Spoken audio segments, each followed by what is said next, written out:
Hello everyone, आप सबका स्वागत है मेरे यूट्यूब चैनल पर जिसका नाम है लाइफ नेवर स्टॉप और मेरा नाम है कविता बिस्ट। अभी छोटी सी जो आपने झलक देखी है वो है ऋषिकेश शांति कुंज की। जी हाँ, बिल्कुल सही कि हम आज जा रहे हैं शांति कुंज। तो चलो, हम भी आज फर्स्ट टाइम ही शांति कुंज जा रहे हैं, तो मैं आपको यहाँ के बारे में बताते रहूँगी। वैसे तो मैंने यहाँ के बारे में काफ़ी कुछ सुना है, काफ़ी चीज़ें बताई है लोगों ने, तो आज मैं खुद से जाके एक्सपीरियंस करूँगी और देखती हूँ कि क्या क्या चीज़ें मुझे अच्छी लगती है और मैं आपके साथ शेयर करती हूँ। तो ब्लॉग में बने रहना। सबसे पहले पहुँच गए हम एंट्री गेट में। तो एंट्री गेट में यहाँ पर गार्ड्स खड़े हैं काफ़ी ज़्यादा और काफ़ी भीड़ है यहाँ पर लोगों की। यहाँ पर एंट्री करना इजी नहीं है, थोड़ी सी स्टिकनेस है और स्टिकनेस होना बहुत ज़्यादा ज़रूरी है क्योंकि बहुत ज़्यादा तादाद में लोग यहाँ आते हैं यहाँ के दर्शन करने के लिए। तो सबसे पहले एंट्री गेट में जो गार्ड्स खड़े हैं वो हमसे पूछते हैं कि आपको कितने दिन के लिए रहना है और क्यों रहना है और क्यों आए हो। तो उसका एक हमें एक सिंपल सा रीज़न देना होता है कि आप यहाँ क्यों आए हो। हमारे आने का रीज़न अगर गार्ड को वैल्यूबल लगता है तो वो फिर हमें अंदर आने देते हैं और हमें एक ऑफिस में भेजते हैं जो जस्ट राइट हैंड साइड में होता है। और ये ऑफिस इस तरह से मॉडिफाई किया होता है जैसे कि मिनी बैंक होते हैं ना, छोटे छोटे बैंक्स होते हैं, तो उस तरह से इसमें अलग अलग बूथ लगे होते हैं। तो सबसे पहले हमें बूथ नंबर 1 पे जाना पड़ता है, टेबल नंबर 1 पर, और वहाँ से हमें इस तरह का फॉर्म मिलता है जो कि मैं आपको दिखा रही हूँ। और फिर वो लोग भी इस फॉर्म देने से पहले हमसे पूछते हैं कि आप क्यों आए हो, किस लिए आए हो, कितने दिन के लिए आए हो, और वो आप कितने भी दिन के लिए आओ, पर ये वो लोग डिसाइड करते हैं। सामने से जो गुरुजी होते हैं ये लोग अभी फॉर्म जमा कि हमें कितने दिन स्टे करने को मिलेगा यहाँ पर। अगर हमारा रीज़न काफ़ी वैल्यूबल है तो हमें 3-4 दिन मिलते हैं। अगर थोड़ा बहुत उन्हें हल्का फुल्का लगता है तो फिर वो एक ही दिन स्टे करने के लिए देते हैं। मैंने फॉर्म फिल कर दिया और फॉर्म फिल करने के बाद हमें यहाँ पर इस तरह से फॉर्म फिल करने के बाद ना वो हमारी पूरी डिटेल चेक करते हैं, आधार कार्ड से मैच करते हैं। आप जैसा देख रहे हो ना, ये मशीन है छोटी सी ब्लैक कलर की, इसके नीचे मेरा आधार कार्ड है, तो उसे स्कैन कर रहे हैं कि वो मैंने जो फॉर्म में डिटेल फिल करी है वो उससे मैच कर रहा है या नहीं। जब वो हर चीज़ को लेके कंफर्म हो जाते हैं तो इस तरह से 3 टिकट देते हैं और हमें बता देते हैं कि हमें कहाँ रुकना है। तो हमें मिला नचिकेता में रूम, जैसा कि मैं आपको ये दिखा रही हूँ, ये है नचिकेता भवन। तो इसके अंदर हमें रूम मिला है। हमें काफ़ी लेट हो गया था, समथिंग 1 बज गया था और यहाँ 9 बजे से 2 बजे तक लंच होता है। तो 2 बजने ही वाले थे तो उन्होंने हमें बोला कि आप फटाफट से जाके लंच कर लीजिएगा वरना लंच ख़त्म हो जाएगा। तो फिर हम सीधे अपना रूम में सामान रखकर थोड़ा सा फ्रेश होकर निकल गए लंच की तरफ। यहाँ पर हमारी जो भी सर्विस होती है वो सेल्फ सर्विस होती है। तो आप जैसा देख रहे हैं कि यहाँ बड़ी बड़ी स्टील की टोकरियाँ हैं, इसमें ग्लास है और प्लेटें हैं। तो हमें खुद से ही अपनी ग्लास और प्लेट सेलेक्ट करनी पड़ती है और फिर आगे बढ़ते हैं।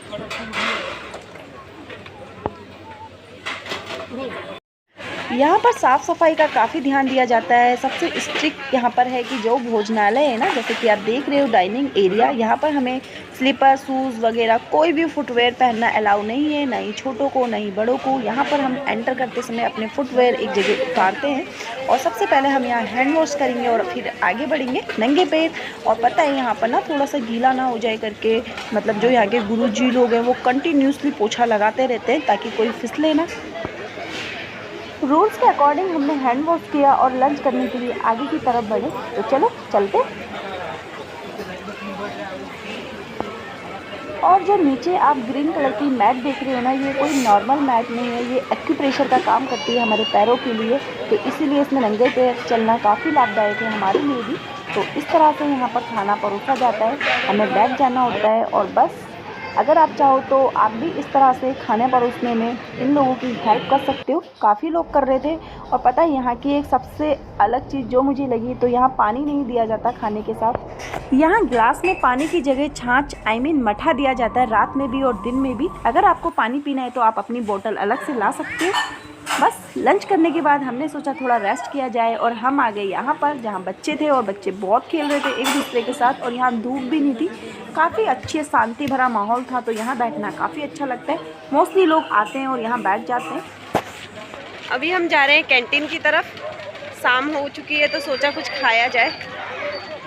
तो चलो मैं कैंटीन के बारे में आपको बताते भी चलती हूँ कि यहाँ पर कैसा है, क्या है, कॉस्ट से लेके वैरायटीज़ से लेके हर चीज़। तो चलो दिखाती हूँ मैं आपको। यहाँ पर हमारे लिए कैंटीन की व्यवस्था भी की गई है। अगर हम ऐसे टाइम आते हैं जिस टाइम पे खाने का टाइम ख़त्म हो जाता है तो हम यहाँ पर पे करके खा सकते हैं। और जो यहाँ का अमाउंट होता है ना वो बहुत ही रीज़नेबल है। मुझे काफ़ी कम लगता है यहाँ का अमाउंट अकॉर्डिंग फूड के। पर यहाँ पर जो खाने की चीज़ें है ना, ऑप्शन है, तो वो मॉर्निंग, आफ्टरनून, नाइट, ये इस तीनों शेड्यूल में ना अलग अलग है।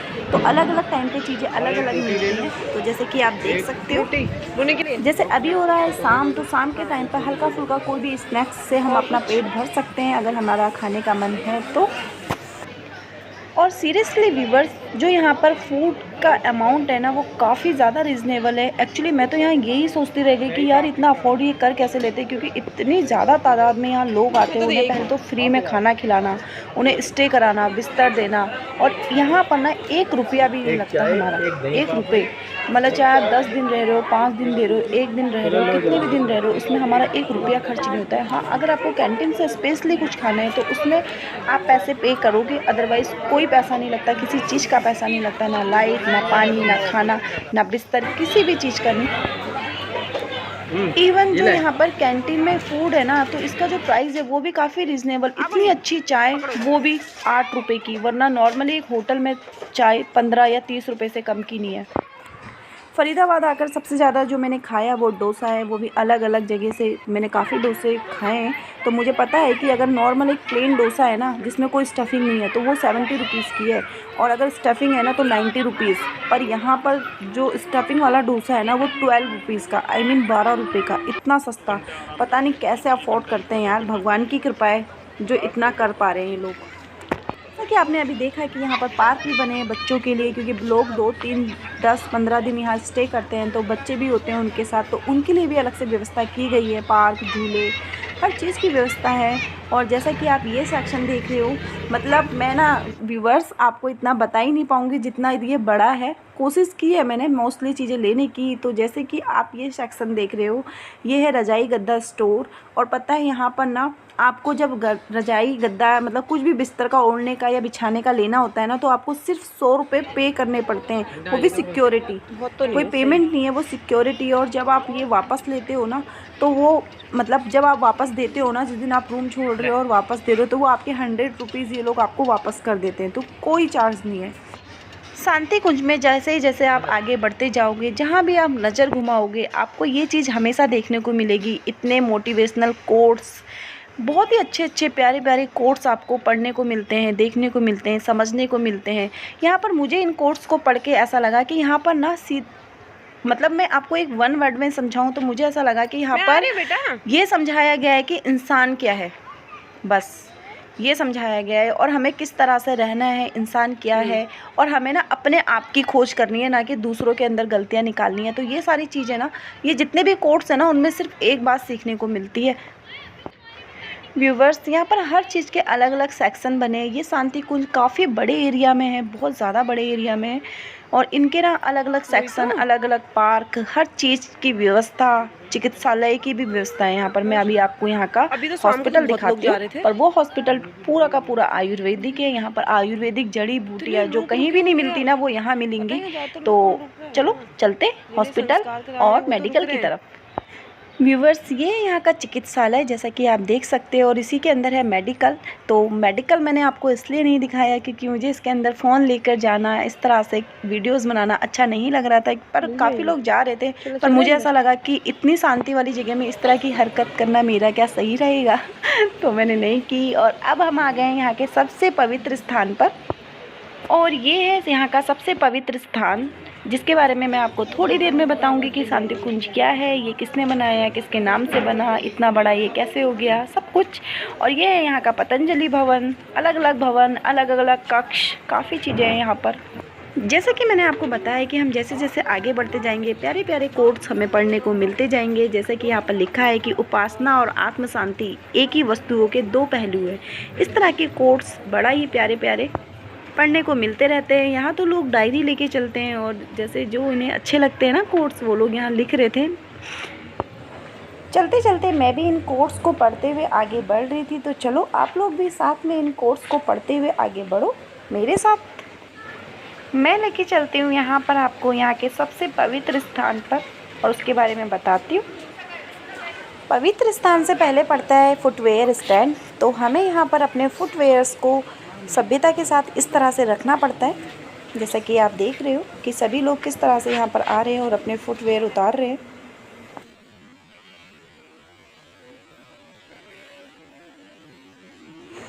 यहाँ पर मैं आपको दिखा रही हूँ शांति कुंज की दिनचर्या, जिसे आपको पढ़कर यहाँ के बारे में थोड़ा और अच्छे से समझ सकते हो। छोटी छोटी जानकारी आपको लेनी है तो आप इसका स्क्रीनशॉट लेकर इसको अच्छे से पढ़ के समझ लो।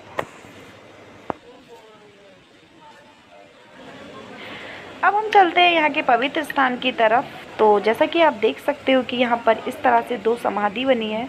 तो वो है यहाँ के गुरुजी और माताजी, जिन्होंने शांति कुंज की नींव रखी और इसे अपनी मेहनत से इतना बड़ा करा। और जैसा कि मैंने आपको बोला कि ये इनकी समाधि है, इसका मतलब ये नहीं कि इन्होंने यहाँ पर अपनी समाधि ली थी। ये हिंदू थे तो हिंदू रीति रिवाज के अकॉर्डिंग ही इनकी बॉडी को जलाया गया था, पर जो इनकी अस्थियाँ थी वो यहाँ पर, मतलब इन्होंने बोला था कि उसे बहाना नहीं है, उन्हें यहाँ गाड़ देना है। तो जो ये इनकी 2 समाधियाँ हैं ना, तो एक तरफ माता जी की अस्थियाँ और एक तरफ गुरु जी की अस्थियाँ हैं। और ये पूरा एरिया जो है ये इसीलिए इसको पवित्र स्थान बोला जाता है, क्योंकि उन्होंने मरने से पहले बोला था कि मेरी अस्थियों को इस तरह से गाड़ देना, आई मीन समाधि बना देना, और मेरी जो वाइब्रेशन है ना, जो मेरी पावर है वो यहाँ लोगों को मिलती रहेगी। तो इस तरह से इसे पवित्र स्थान बोला जाता है। आज भी बोला जाता है कि वो गुरुजी और माताजी की आत्मा यहाँ रहती है और यहाँ सब कुछ देखती है, लोगों की जो भी विश होती है, जो भी परेशानी होती है उसे दूर करती हैं। तो इसीलिए इसको पवित्र स्थान बोला गया है।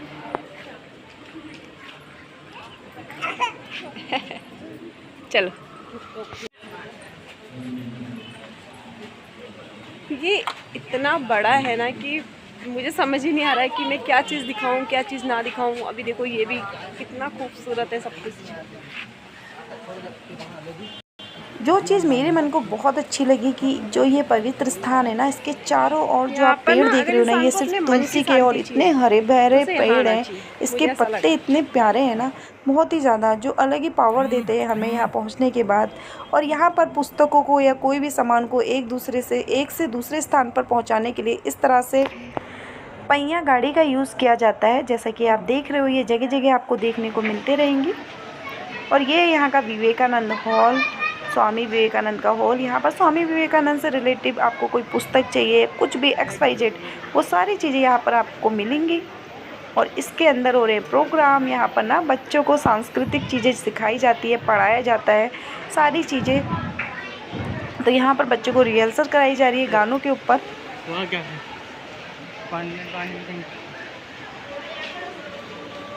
एक चीज़ जो मुझे यहाँ सबसे अच्छी लगी कि यहाँ पर सिर्फ लोगों को ना आयुर्वेदिक चीज़ों ही नहीं, आधुनिक चीज़ें भी सिखाई जाती है। इंग्लिश बोलना, इंग्लिश पढ़ना, इंग्लिश समझना, कंप्यूटर सीखना, हर एक चीज़ बच्चों को सिखाई जाती है, पर अपने हिंदू धर्म में रहकर। जो एक चीज़ यहाँ पर बिल्कुल नहीं समझाई जाती, ना ही सिखाई जाती है, वो है विदेशी सभ्यता। ये आप देख सकते हो वीडियो में हल्का हल्का अंधेरा हो गया है, तो शाम हो गई है और यहाँ पूजा का कार्यक्रम स्टार्ट हो रहा है। तो यहाँ के जो गुरुजी लोग हैं वो पूजा करना स्टार्ट कर रहे हैं और जगह जगह दिए जला दिए गए हैं।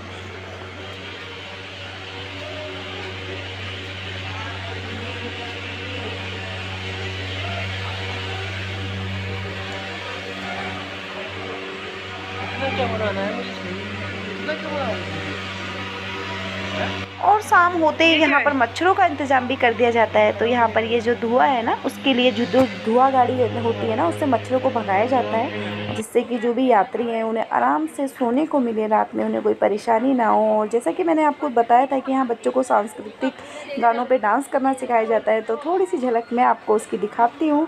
यहाँ पर बच्चे कृष्ण के गाने पर डांस कर रहे हैं।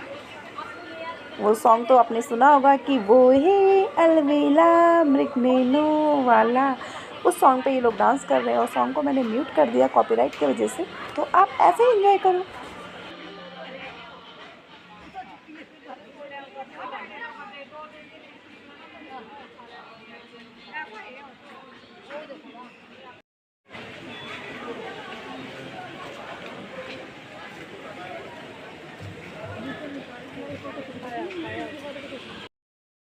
जैसा कि मैंने आपको बताया था कि शांति कुंज बहुत बड़ा है, इसे एक दिन में नहीं घूमा जा सकता। तो चलते चलते हम भी थक गए थे, तो हमने सोचा क्यों ना थोड़ा सा रेस्ट किया जाए। तो हम आ गए यहाँ पवित्र स्थान पर। पता है आपको, यहाँ पर जो समाधि है ना, यहाँ पर लोग माथा टेकते हैं, परिक्रमा करते हैं। मैंने बहुत ज़्यादा लोगों को यहाँ परिक्रमा ही करते हुए देखा है। गुरु जी की और माता जी की जो समाधि है उसमें परिक्रमा लगाते हैं और लोग अकेले में बैठकर यहाँ पर साधना करते हैं। जैसे कि आप देख सकते हो कि लोग अकेले में बैठे हैं, कोई मोबाइल नहीं छूता, कोई किसी से बात नहीं करता है, ना यहाँ तेज़ आवाज़ में बात होती है, एकदम शांति रहती है बिल्कुल। यहाँ पर आके ना आपको भी खुद भी बात करने का मन नहीं करेगा, ऐसा लगेगा ना बस चुपचाप से बैठ जाए। तो काफ़ी शांति रहती है और लोग यहाँ साधना करते हैं। और यहाँ पर जैसा कि आप देख सकते हो कुंड बने हैं जगह जगह, तो यहाँ पर होता है हवन। हवन के साथ साथ जो हमारे हिंदुओं के संस्कार होते हैं जैसे बर्पण या कुछ और भी जनेऊ संस्कार, तो वो सारी चीज़ें यहाँ पर होती हैं। तो वो भी मैं आपको आगे दिखाते हुए चलूँगी कि किस तरह से क्या कर रहे हैं। जैसा कि आप देख सकते हो कि यहाँ पर बच्चों का हो रहा है जनेऊ संस्कार। तो यहाँ पर एक बच्चे का जनेऊ संस्कार हो रहा है, तो थोड़ी सी क्लिप मैंने आपको दिखाने के लिए ले ली है।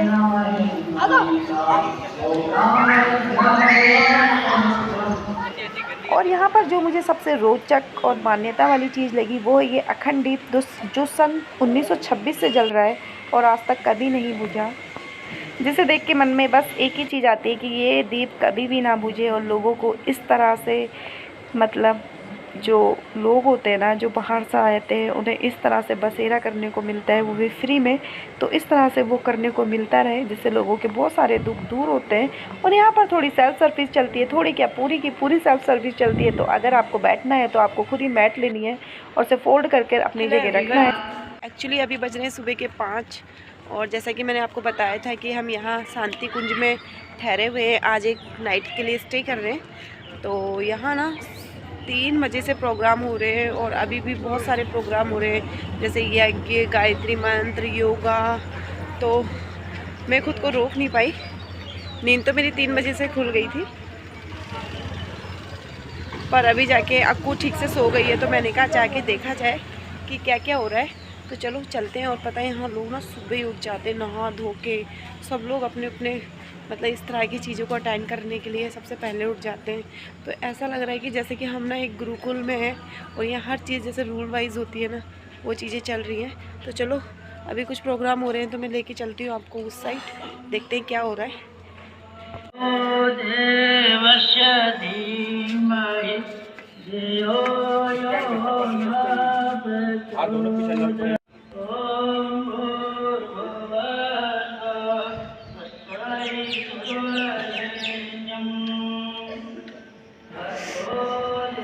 जैसा कि मैंने आपको बताया था कि यहाँ पर लोग साधना करते हैं, तो सुबह सुबह 5 बजे लोग आकर बैठ गए और साधना में लग गए हैं। तो सभी लोग आंख बंद करके साधना कर रहे हैं और कुछ लोग परिक्रमा कर रहे हैं।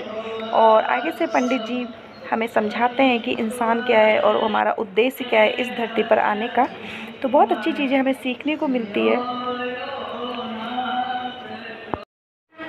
साधना का टाइम ख़त्म होने के बाद सभी लोगों को हवन में जाना पड़ता है। तो साधना के बाद सुबह 5 बजे यहाँ हवन शुरू हो जाता है।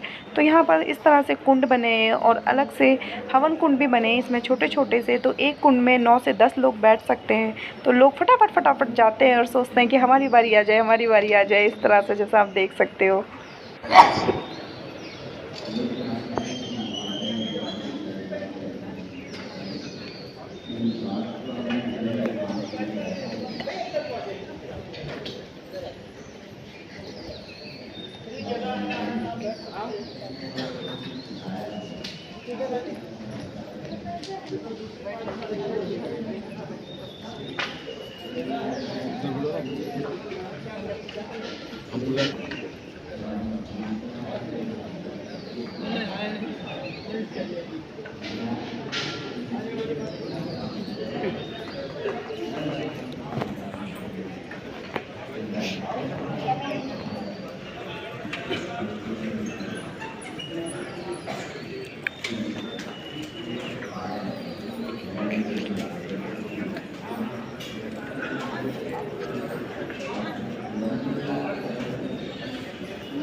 हेलो व्यूवर्स, मॉर्निंग के बज गए 7 और हम लोग निकल रहे हैं शांति कुंज से। अब पहले हम करते हैं ब्रेकफास्ट कैंटीन में जाकर और फिर निकलते हैं यहाँ से। मिलती हूँ आपसे थोड़ी देर में। अगर ब्लॉग पसंद आया तो ब्लॉग को लाइक कीजिए, शेयर कीजिए, कमेंट कीजिए। और अगर आप मेरे चैनल पे नए हैं तो प्लीज़ चैनल को सब्सक्राइब कर मुझे सपोर्ट कीजिए।